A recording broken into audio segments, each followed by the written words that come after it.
안녕하세요, 임태형입니다. 오늘 드릴 말씀은 고교 진학, 고교 선택에 관해서입니다. 2020년 11월 초 현재 기준으로 지난주에 서울대가 정시에서도 내신 학생부 정성평가 포함시키겠다, 이런 입시 방안을 발표하면서 그 파장이 지금 만만치가 않은데요. 2023학년도 대입부터 적용되기 때문에 지금 현재 고1 학생들 그리고 그 이하 중학생 여러분들 관심이 굉장히 많으십니다. 그동안 제가 고교 선택 관련된 영상들을 참 많이 올렸고 관련 댓글에 대해서 답변도 많이 해드렸었는데, 또 하나의 큰 변수가 등장했기 때문에 여기 제목처럼 다시 한번 생각해보는 고교 선택 고민, 서울대 정시 변화 여파를 중심으로 살펴보도록 하겠습니다. 우리 수험생 여러분들이나 학부모님들이 꼭 알아두셔야 될 쟁점은 세 가지입니다. 이 세 가지 쟁점 사안을 어떤 식으로 판단하냐에 따라서 고교 선택이나 앞으로의 입시 준비 방향성이 달라질 수 있을 텐데요. 이와 관련해서 지금 언론 보도도 굉장히 다양하고 또 입시 전문가분들의 의견도 다소 상충된 내용들이 많이 나오고 있습니다. 그래서 아마도 여러 기사나 방송이나 이런 거 보신 분들 일수록 헷갈릴 수도 있을 것 같은데, 관련 내용 포괄적으로 정리해보고 어떤 의견이 더 타당성이 있을지, 가능성이 있을지 제 생각과 함께 정리해서 말씀드려보도록 하겠습니다. 첫 번째 쟁점은 제도 실효성에 관련해서입니다. 정시에서 내신을 반영한다고 하는데 실질적인 내신 영향력이 학생들의 당락을 뒤집을 만큼 유의미한 것인가, 이 부분에 대한 업계의 전반적인 평가는 어느 정도는 유의미하다, 이런 의견이 좀 더 많은 것으로 보입니다. 그 근거는 이렇습니다. 우리나라 최고 학부라고 할 수 있는 서울대 지원자 또는 합격권에 있는 수험생들의 수능 점수가 커트라인 선상에서는 1, 2점, 적게는 소수점까지 계산해서 당락을 가르게 되는데, 아무리 실질적인 내신 평가 비중이 적다고 해도 치열한 점수 경쟁에서는 위력을 발휘할 수 있다는 거죠. 많지는 않지만 반대 논리도 물론 있습니다. 내신이 그렇게 큰 영향을 미치지 못할 것이다, 이렇게 주장하시는 분들의 근거는 뭐냐면, 내신 평가 척도가 여기 보시는 것처럼 A, B, C 3개 등급밖에 나눠져 있지 않고 절대평가로 이루어지기 때문에 서울대 지원하는 학생들이라면 아무리 정시로 지원했더라도 이 3개 등급 절대평가 방식에서는 대부분 상위 A등급을 받지 않을까, 이런 주장인 거죠. 그런데 이 가정에는 약간의 문제가 있어 보입니다. 서울대 정시 지원자라고 해서 교과 내신이나 학생부가 일정 수준 이상일 것이라는 전제는 틀릴 확률이 높습니다. 기본적으로 강남이나 목동 같은 교육특구, 특히 N수생들 같은 경우에는 수능 점수가 높아도 교과 성적은 좋지 못한 경우가 적지 않겠죠. 그리고 또 한 가지는 이 ABC 평가가 내신 등급만 정량적으로 평가하는 게 아니고 지원 학과와 연관된 과목들 얼마나 들었고 또 세특을 통해서 학교 생활에 얼마나 충실했는지까지 함께 평가하는 정성평가이기 때문에 내신 등급은 어느 정도 되더라도 소위 말하는 전공 적합성에서는 벗어나는 학생부가 있을 수 있다는 거죠. 그래서 저도 기본적으로는 서울대 이번 내신 평가가 유의미하고 수험생들의 당락에 적지 않은 영향력을 발휘할 것으로 보는 입장인데요. 그런데 여기 한 가지 변수가 있습니다. 그건 뭐냐면 지난 영상에서도 말씀드렸지만 수능 난이도입니다. 수능이 어렵게 나온다면 지원자들의 수능 점수 차가 넓어질 수 있기 때문에 교과 평가를 잘 받아서 내가 다른 수험생들보다 2, 3점을 더 확보했더라도 수능 잘 본 학생을 뒤집기에는 좀 역부족일 수 있다. 제가 볼 때 서울대가 수능 점수 척도를 정할 때 아마도 최근 수능 난이도에 따른 기존 서울대 지원자들의 점수 분포를 어느 정도 감안해서 정했을 텐데, 수능이 작년이나 재작년보다 쉬워진다면 교과 위력이 더 커질 수도 있다. 최근 수능 난이도가 어느 정도는 좀 안정적으로 유지되고 있는데 물수능보다는 불수능에 가까웠고요. 예년 수능 난이도만 유지된다면 특히 정시 모집 일반 전형에서는 수능을 잘 본 학생들이 내신이 좋은 학생들보다는 압도적으로 유리할 수밖에 없다. 그래서 현재 고1 수험생 여러분들 중에서 저는 이미 내신 포기했고 이미 정시 준비에 올인하고 있는데 1학년 때 내신이 내 발목 잡는 거 아니냐, 그리고 남은 내신도 어떻게든 챙겨야 되는 거 아니냐, 이런 걱정들 많이 하고 계신데, 정시 일반 전형을 노리신다면 그렇게까지 크게 걱정하실 일은 아니다. 내신이 다소 부족하더라도 수능 잘 봐서 충분히 뒤집을 수 있다, 이런 생각으로 임하시면 될 것 같고요. 다만 일반 전형에서 교과 점수 실질 반영은 5점밖에 안 되지만 내신을 완전히 포기하거나 선택 과목을 전혀 신경 쓰지 않는다면 수능을 아무리 잘 봐도 어려운 상황일 수 있고, 또 수능 난이도라는 게 교육부에서도 마음대로 할 수 없는 부분이 있기 때문에 수능이 예년보다 조금은 쉬워질 수 있는 가능성을 열어두시고 기본적인 학교생활 관리는 하시는 게 좋겠다. 지금 같은 경우에는 학교별로 2명만 추천 가능하기 때문에 애초부터 내신이 안 좋은 학생들은 지원 자체를 하지 못할 확률이 높습니다. 하지만 각 고교들이 추천자를 정할 때 수험생의 수능 점수도 함께 고려해서 정할 것이기 때문에 고교 입장에서는 좀 고민이 많을 것 같긴 한데, 교과 비중이 커서라기보다는 오히려 지원자들 간 내신 차이는 크지 않을 것이기 때문에 B나 C 하나 받는 게 굉장히 치명적일 수 있다. 어쨌거나 일반 전형보다는 지원 자격을 얻기 위한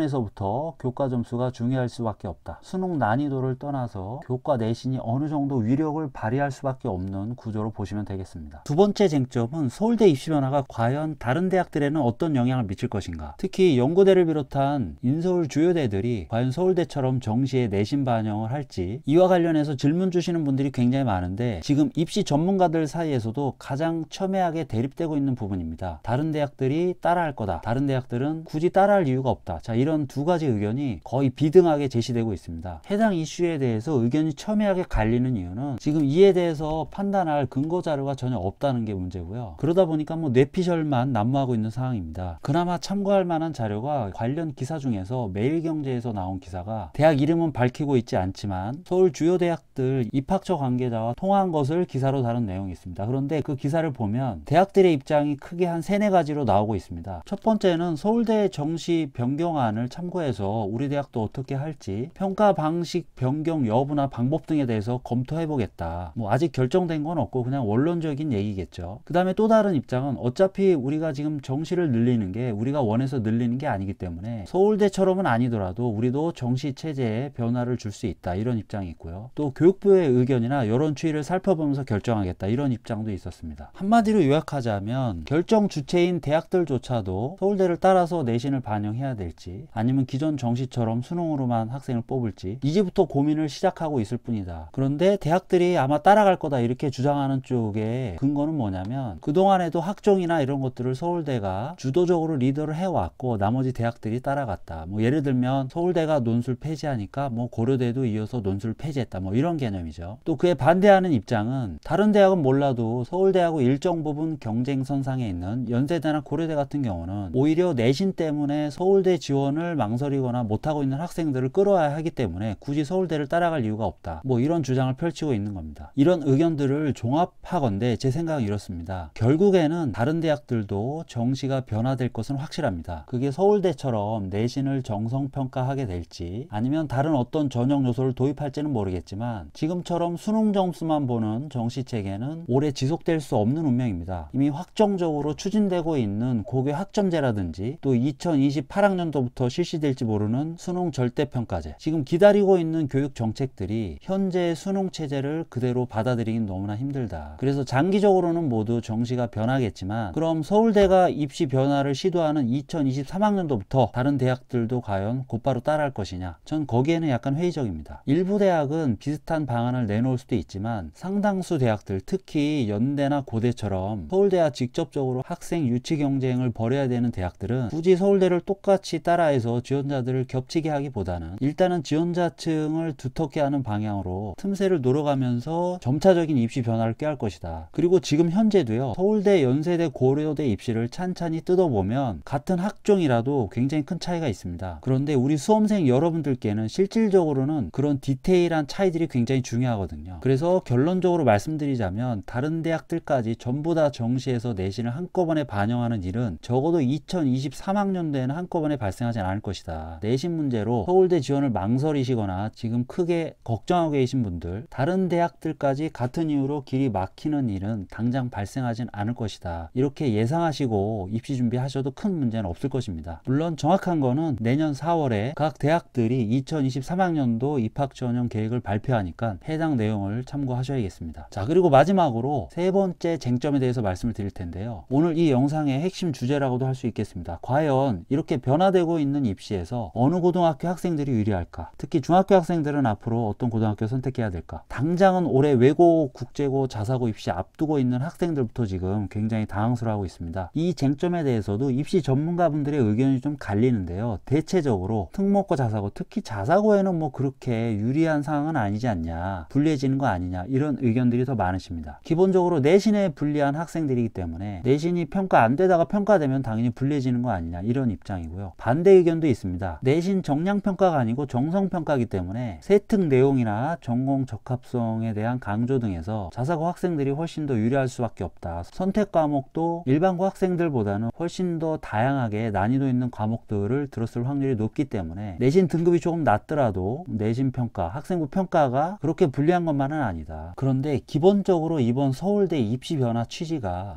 특정 지역이나 학교군 학생들의 쏠림을 막기 위한 것이기 때문에 그런 전형 취지에 비춰보면 사실 자사고 학생들한테 그렇게 반가운 소식일 수는 없는 게 이번 입시 변화라고 저는 생각합니다. 다만 기존의 자사고 선배들과 비교해 봤을 때 정시 확대 변화 없이 만약에 이런 정책이 도입됐다면 지금 고1 자사고 학생이나 앞으로 자사고 지원할 학생들한테는 굉장히 억울한 일일 수 있겠죠. 그런데 서울대 같은 경우에는 지금 정시가 전체 모집의 20%에서 40%까지 대폭 늘어나는 거기 때문에 그런 정시 확대 규모까지 생각하면 현재 자사고 1학년 학생들이나 예비 자사고 수험생분들이 너무 낙담한 일만은 아니다. 그럼 자사고 말고 다른 특목고들은 어떨까요? 이번 입시 변화에 따른 고교별 유불리 계산에 앞서서 제가 정리한 대학 알림이 최근 통계 자료를 좀 하나 소개해 드리겠습니다. 서울대, 연세대, 고려대 최근 3년간 합격자들의 고교 유형별 비율이 어떻게 변화됐는지 보여주는 도표입니다. 잠깐 도표 내용을 설명해 드리자면 여기 보시면 2020학년도 서울대 합격자 중 일반고 학생 비율 49.9%였습니다. 외고 국제고 10.1%, 뭐 이런 식으로 각 고교별 합격자 비율을 나타내는 건데요. 여기 푸른색으로 표기된 것들은 이전 연도보다 해당 고교 유형 합격자 비율이 늘어난 걸 의미하고요. 붉은색은 줄어든 걸 의미합니다. 제가 이 자료를 보여드리는 이유는 사실 특목고 자사고들의 명문대 입시 유불리는 문재인 정부 들어선 초기부터 논란의 대상이었죠. 일단 특목 자사고 폐지 정책이 나왔고, 그리고 작년 재작년에 혁명여고라든지 조국 사태라든지 입시 관련돼서 굉장히 큰 이슈들이 있었습니다. 이런 이슈들은 대입 정책에 곧바로 반영되진 않았지만 소위 말해서 대학들이 몸을 사리게 하는 효과로 나타났고요. 그래서 지난 2020학년도 입시에서 특목고 자사고 학생들이 명문대 입시 실적에서 예년 같지 않았다, 뭐 이런 언론 보도들 또 주변의 얘기들이 많이 나왔었습니다. 그런데 이런 얘기들은 어디까지나 다양한 개별 상황들을 대변할 뿐이고 전체 통계를 한번 보는 게 중요하다 해서 제가 이 자료를 보여드리는 건데요. 해당 통계를 통해서 제가 여러분들께 좀 강조드리고 싶은 것은 고교 유형마다 대학별로 유불리가 각각 다 갈렸다는 겁니다. 예를 들어서 외고 국제고 수험생들 같은 경우에 지난해 고려대에서는 굉장히 부진을 면치 못했습니다. 반면에 서울대에서는 오히려 그 전보다 합격자 비율이 늘었습니다. 반대로 과학고는 서울대에서는 줄었지만 연대나 고대에서는 늘어났고요. 이 끝에 있는 자율고는 자사고와 자공고를 합쳐놓은 거라 의미부여를 하기에는 좀 무리가 있지만 서울대 자체 발표 자료를 보면 자사고 학생들만의 합격자 비율이 따로 나와 있는데 2019학년도와 2020학년도 자사고 합격자 비율이 동일했습니다. 그런데 이것도 어디까지나 각 대학별 전체 통계일 뿐이지 전형이나 모집 단위별로 분석해보면 고교 유형별로 훨씬 더 복잡한 유불리가 갈릴 것으로 예상이 됩니다. 이건 뭘 의미하냐면 여러분들이 고등학교를 선택하실 때 단순히 이제 내신이 중요하니까 일반고가 되세요. 그래도 아직은 입시 실적이 좋은 자사고가 최고야, 이런 식으로 판단하는 데는 좀 문제가 있을 수 있다. 전반적인 대세를 논할 수는 있지만 중요한 거는 내가 갈 대학과 내가 갈 학과인 것이죠. 내가 선택할 전형이고요. 그래서 자신의 진로 방향이나 목표 입시 전형 설정에 대한 중요성은 점점 더 커지고 있다. 올바른 고교 선택을 위해서는 이런 대입 유불리만큼이나 자신의 목표 대학 학과를 좀 더 꼼꼼하게 구체적으로 따져봐야 한다는 것이죠. 결론적으로 좀 정리를 해드리자면 일단 이번 서울대 입시 변화는 과거나 영재학교 학생들한테는 그다지 큰 의미 있는 변화라고 보기는 어렵습니다. 기본적으로 정시 도전이 많은 학교들이 아니기 때문에. 다만 정시가 확대되고 있다는 사실은 과거나 영재학교한테는 반가운 일이 아닙니다. 하지만 수학과학을 좋아하고 잘하고 서울대를 포함해 카이스트 같은 최상위권 이공계 대학을 노리는 학생들한테는 여전히 메리트가 있는 고교군으로 보시면 되고, 외고 국제고도 과학고 영재학교만큼은 아니지만 정시보다는 수시를 통해서 훨씬 더 많은 좋은 대학들을 가고 있는 학교군입니다. 정시 변화보다는 오히려 수시 변화에 좀 더 민감할 수 있는 학교군이고요. 영어, 외국어 좋아하고 어문 계열이나 국제 계열로 대학 진학을 꿈꾸고 계신 분들한테는 아직까지는 진학 메리트가 충분히 있는 학교로 이해하셔도 무리가 없겠습니다. 문제는 이제 자사고하고 일반고인데요. 정시 확대가 일반고한테는 그동안 그렇게 반가운 일은 아니었는데 이번에 내신 평가 도입으로 인해서 적어도 서울대에서만큼은 일반고 학생들의 숨통이 약간 트이는 건 사실입니다. 그런데 지금 일반고도 내신의 중요성이 강조되면서 상위권 학생들이 점차 몰려들고 있는 상황이라 최상위 등급을 확보하기가 결코 쉽지는 않다는 점 일반고 선택하시는 분들 꼭 기억하셔야 되고요. 자사고 선택은 예년보다 더 신중해질 수밖에 없는 게 지금 현실입니다. 학생 개인 상황에 따라서 여러 가지를 고려해 봐야 하지만 제가 그동안 만나봤던 자사고 재학생들을 기준으로 말씀을 드리자면 사실 들어가서 내신을 얼마나 잘 확보하고 또 학교 교육과정을 잘 따라갈 수 있을지는 아무도 장담할 수 없습니다. 그래서 내가 들어가서 잘 잘 버틸 수 있을까? 내신 잘 딸 수 있을까? 자, 이런 방향으로 진학을 고민하시면 절대 정답이 나올 수가 없고요. 외고 국제고나 과학고 영재학교 같은 특목고들이 계열 적합성이 뚜렷한 학생들한테 좋은 고등학교라면 자사고도 이와 비슷하게 목표 지향성은 분명한 학생들이 지원하는 게 유리하다. 여기서 목표 지향성이란 목표 대학이라든지 학과라든지 전형이라든지 이런 입시적인 측면도 있지만 생활이나 학업 전반에서 자기가 지향하고 추구하는 바가 좀 명확한 학생들, 뚜렷한 학생들, 소위 말해서 자기주도적인 활동이나 학습이 되는 학생들. 물론 이런 학생들은 어디 가도 다 잘한다고 말씀하시는 경우도 많지만 자꾸 내신이 강조되고 있는 현재 입시에서 내신 스트레스가 극심할 수밖에 없는 자사고에 지원할 때에는 소위 말하는 위기관리 능력, 자신만의 뚝심과 방향성을 갖고 3년 동안 자기 실력을 계속 어떤 상황에서도 꾸준하게 쌓을 수 있는 학생들, 이런 학생들이 지원하는 게 좋다는 생각이고요. 최상위권 입시에서는 여전히 자사고가 갖고 있는 입시 경쟁력을 우리가 무시할 수는 없다. 이런 말씀 드리면서 오늘 영상은 여기서 마무리하도록 하겠습니다. 마지막으로 올해 지금 특목고 자사고 준비하시다가 서울대 정책 보고 흔들리시는 분들, 입시 변화가 가져올 단순 입시 유불리보다는 지금 제가 말씀드렸던 계열적 합성이나 목표 지향성 등 학교 특성에 맞는 자기 성향이나 목표를 먼저 점검해 보시는 게 우선이 아닐까 생각합니다. 오늘은 여기까지 하겠습니다. 감사합니다.